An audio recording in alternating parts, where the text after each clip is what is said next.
The night began with a bang as my wife stumbled into the house with a group of her friends, clearly having had more than their fair share of drinks. They were loud, laughing uncontrollably, and the smell of alcohol filled the room. I was sitting on the couch trying to unwind after a long day when they burst in. One of them blurted out something about a wild idea they had come up with before I could even ask what they were talking about. My wife, slurring her words, said, "We're buying a horse, isn't that amazing?" I Saturday. They're stunned, wondering if I misheard her. A horse. Apparently this all started at a bar where they were celebrating some promotion one of them had received. The story got more absurd as they continued. One of my wife's friends had apparently hooked up with some guy from a ranch, and this somehow inspired them to want to ride horses. Not just ride horses, mind you, but to own one. You wouldn't believe it, one of them said, giggling. She said the guy smelled like a, but in a sexy way. My wife and her friends thought it would be a brilliant idea to pull their money and buy a horse so they could have their own riding sessions. It seemed like a drunken fantasy, but they repeated it enough times for me to realize they were serious. I kept my cool, as I always do, but inside I was dumbfounded. They were absolutely relentless. "It'll be so fun," my wife said, her eyes barely open, and would save so much time not driving far to ride horses. It was the 5th time she'd brought up the brilliant horse plan.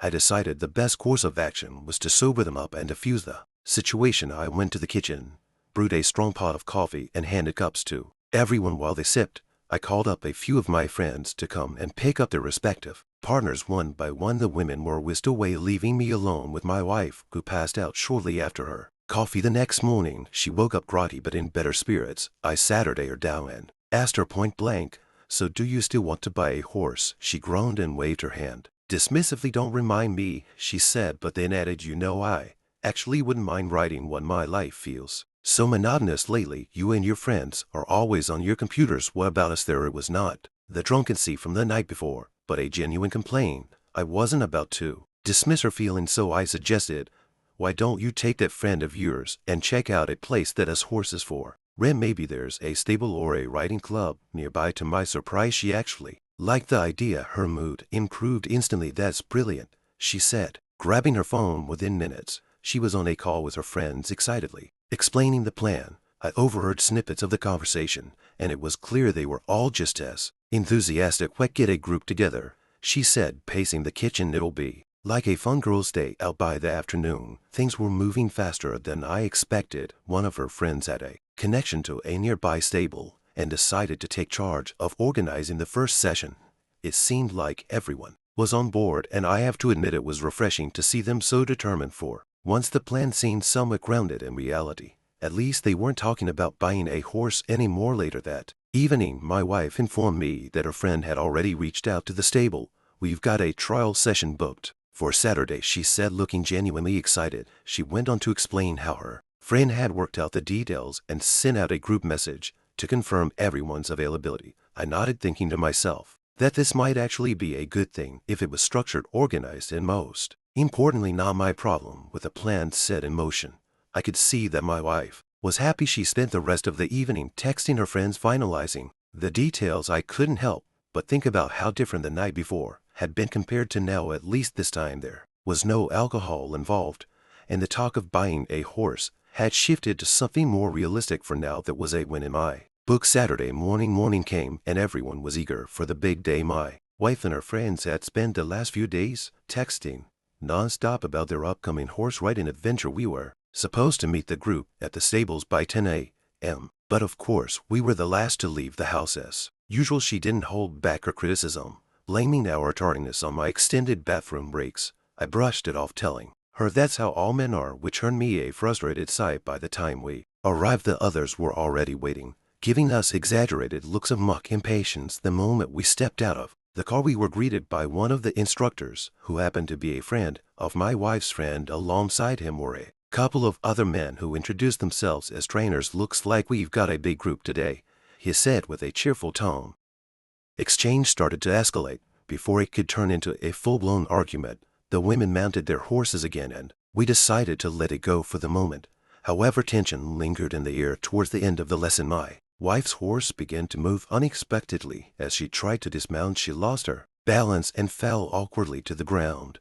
I rushed over to her. Along with one of the trainers, she winced in pain and said, She couldn't feel her leg properly. My frustration boiled over when the same trainer who had been overly familiar earlier muttered this wouldn't have happened if you hadn't started that argument. I cut him off immediately, sapping if you hadn't been acting unprofessionally, none of this would have happened. The situation quickly turned serious as someone called for an ambulance. The paramedics arrived shortly, assessed her condition, and confirmed a minor fracture. It's a clean break, one of them said, but she'll need to be in a cast for 3 to 4 weeks. My wife was taken to the hospital where they put her in a cast and gave her instructions for recovery. I stayed by her side the entire time, ensuring she was comfortable and taken care of. Once everything was settled, we headed home. The ride was quiet, with both of us lost in our thoughts. My mind raced, replaying the day's events and thinking about what needed to happen next. For now, but I knew it would only lead to another argument. All right, then, I said simply. Just take it easy. She seemed content with the plan and returned to messaging her friends. Meanwhile, I Saturday, they're silently piecing together everything she'd shared and deciding how to approach things going forward. There was no denying that this situation was getting increasingly complicated, but for now I let her enjoy her moment. The weekend would come soon enough, and with it more answers. I got home from work ready to settle in for the evening when I saw my wife preparing to leave. Need a ride? I asked, grabbing my keys. She shook her head. No need, she said. By the way, the trainer set a condition for our lessons. Her tone was casual, but the statement immediately caught my attention. A condition? I repeated. What kind of condition? They said we can't bring the husband anymore, she replied mentally. I blinked, trying to process what she just said. Apparently, some of you had a few arguments with them, and they've decided that it's better if you all stay away, otherwise they won't let us continue riding there. My eyebrow shot up. That doesn't strike you as odd? I asked. She sighed, clearly already annoyed by my reaction. What odd is how you men act like teenagers fighting over your high school crushes. Don't you think it's time to grow up? We all adults hear. Her dismissive tone grated on me, but I let it slide. Fine, I said, watching as she grabbed her bag and left. As soon as she was out the door, I pulled out my phone and sent a message to the group chat with the other husbands. You guys heard about this new condition? I wrote it. Didn't take long for the replies to pour in. What condition? One of them asked. I explained what my wife had told me, and the responses ranged from disbelief to outright anger. That's ridiculous, one of them wrote. What are they trying to pull? The conversation quickly escalated, and someone brought up the swinger party rumor that had been circulating. This is starting to feel off. Another husband chimed in first. The weird behavior now. This we need to figure something out. After some back and forth, we came to a consensus. The stables weren't the right place for our wives anymore. It wasn't just about the conditions, it was about the growing ones. We all felt. One of the guys suggested finding a new stable as a surprise for the women, and the idea quickly gained traction. If we're going to do this, someone said, we need to make sure it's a good one, something better than what they've got now. A quick search turned up a nearby facility with excellent reviews and a professional reputation. It seemed like the perfect solution. We agreed to visit the place first just to make sure it was up to par. Once we confirmed it met the standards, would spring the surprise on the women. The plan came together quickly. We coordinated schedules and reached out to the new stable to arrange everything. It wasn't hard to convince the staff there to accommodate us, especially when we explained the situation. They assured us that their trainers were professionals who would respect boundaries. That reassurance alone made the effort feel worthwhile. As we finalized the arrangements, one of the husbands raised a concern. What if they don't like it? He asked. What if they're attached to the old place? The room fell silent for a moment before someone else chimed in. How could they not like it? We're solving their problem and giving them something better. It's a win-win. Everyone nodded in agreement, confident that this was the right move. The day of the big surprise had finally arrived, and my wife's cast had just been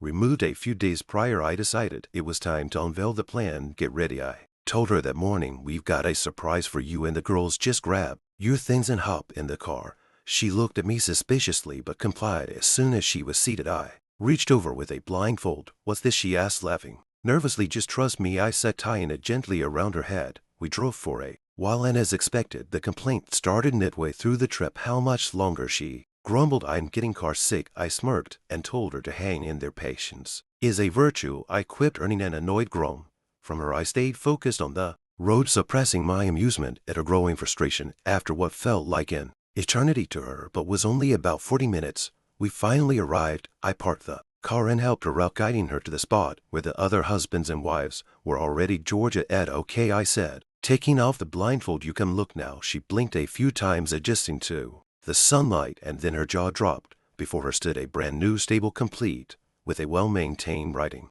arena and spacious pastures. The other women let out gasps of surprise and delight, but my wife turned to me, eyebrows raised. "What is this?" I crossed my arms and gestured to the stable. "This," I said, "is where you'll be riding from now on." We decided to switch things up. The trainers at the old place weren't exactly professional, so we found a better option. This place has great reviews, skilled instructors, and a non-nonsense atmosphere. The other husbands chimed in, backing me up. "We just wanted you all to have a better experience," one of them added. The women huddled together, whispering and casting glances back at us. The men exchanged puzzled looks, wondering what could possibly take so much deliberation. After a few minutes, the wives returned, and my wife spoke on their behalf. "All right, we'll give it a try, but there's one condition," she said, her tone firm. "No more following us around and micromanaging. You trust us to handle ourselves, okay?" I glanced at the other husbands, and we all nodded in agreement. "Fair enough," I said, keeping my voice steady. With it settled, the women headed off to meet their new trainers and get started on the first lesson. It was clear from the start that these instructors were a world apart from the previous ones. They kept a respectful distance, offered clear instructions, and maintained a professional demeanor throughout the session. One of the other husbands leaned over and whispered, "Looks like it really was a trainer problem." After all, I nodded in agreement, feeling a sense of relief. The lesson went smoothly, and by the end of it, the women seemed genuinely impressed with the new setup. The atmosphere was lighter, and the tension from the old stable felt like a distant memory. On the way home, my wife turned to me with a mix of annoyance and amusement. "So tell me the truth, you guys really moved us here because you were jealous, didn't you?" I didn't even hesitate. "Yeah," I admitted. "We noticed those trainers were crossing the line, and this place doesn't have the problem. It's as simple as that." She rolled her eyes dramatically. "Fine, whatever, let's just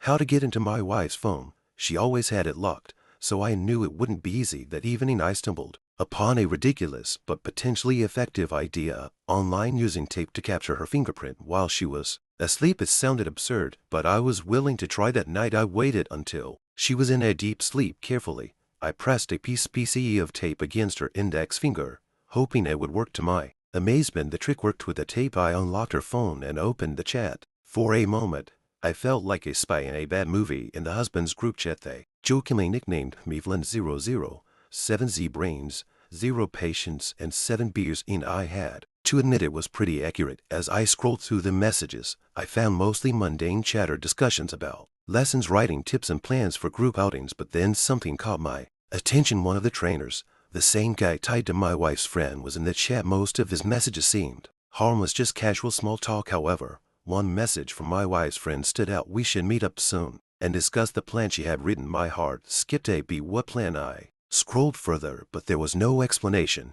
Whatever they were talking about, they weren't being too open about it in the chat. I closed the phone, and Saturday they're running through possibilities. Was it something innocent, or was there more to it? The idea entered me, and I couldn't let it go. The next morning, I decided I'd bring it up with her directly. For now, I shared my findings with a husband's group. They mentioned a plan. I typed, "I'm going to ask her about it tomorrow." The responses were a mix of curiosity and encouragement. Whatever was going on, we were all determined to get to the bottom of it. The next morning, as we sat her down for breakfast, I decided to bring up the mysterious message I seen on her phone. "I noticed something on your phone last night," I began. "You and the girls were talking about some kind of plan." "Care to explain?" She looked up from her coffee, not exactly surprised, but clearly not eager to answer. "It's nothing," she said, with a dismissive wave of her hand. "We're just working on something, but it's not ready yet. I'll tell you when it's finalized." Her vague response didn't sit well with me, but I decided to leave it alone for now. Instead, I messaged the husband's group chat. "My wife's being shy about some plan they're working on. She says it's a secret." Anyone else hearing this? The reply came in quickly, and everyone seemed to be on edge about the situation. "Let's play detectives," I suggested. "We need to figure out what's going on." One of the guys volunteered immediately. "I'll keep an eye on my wife today. She's meeting up with the group. I'll let you know what I find." True to his word, the designated spy followed his wife and kept us updated through the group chat. "They've just left the house," he wrote, "headed out of town." The updates continued throughout the day, keeping all of us on edge. Finally, a message came through that made my stomach turn. "Guys, they're heading to the old stable." The chat exploded with questions. Why would they go there? Didn't we make it clear that place was off limits? The tension was palpable as we debated what to do. "Calm down," I wrote. "Let's wait and see what they're up to before jumping to conclusions." It wasn't easy to convince the others to hold back, but eventually they agreed to wait for more information. Later that day, our scout reported that the women had left the stable and he was heading home. No idea what they were doing, he wrote, but they seemed to be in a good mood that evening. My wife returned home looking oddly smug. Sit down, she said, motioning toward the couch. I got something to tell you. I crossed my arms and waited already. Bracing myself, we talked it over, she began, and we decided to organize a swinger party at the stable. My jaw dropped. You've got to be kidding me, I said, barely able to contain my disbelief. That's why you went to the old stable today to plan something like that? She didn't even flinch at my reaction.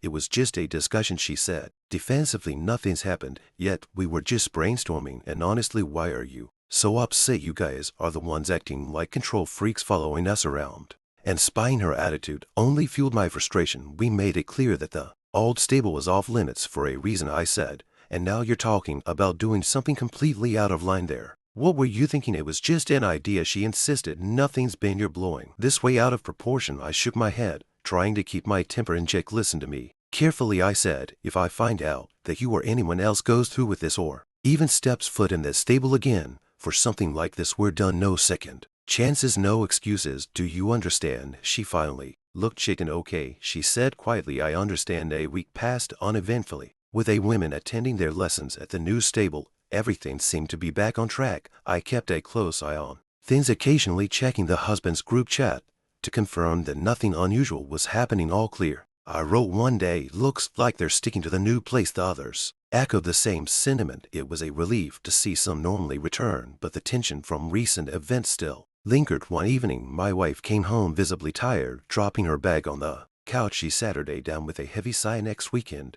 I think I'm going to visit my mom, she said. She could use some help around the house, and it would be nice to spend some quality time with her, just as girls, you know, reminiscing, gossiping. The usual. Her tone was casual, and her reasoning made sense. Sure, I said, nodding. Sounds like a good idea. Let me know if you need a ride later that night. As I relaxed with my phone, I sent a message to the group chat. Hey, my wife's heading to her mom's next weekend, thinking of having a few drinks and gaming while she's away. Anyone? And the replies were immediate. Count me out. One of the guys said my wife's going on a work trip that weekend. Another chinned in. Mine's off to some meditation retreat for today's. A moment of silence hung in the chat before someone typed what we were all thinking. Wait a minute, is it just me,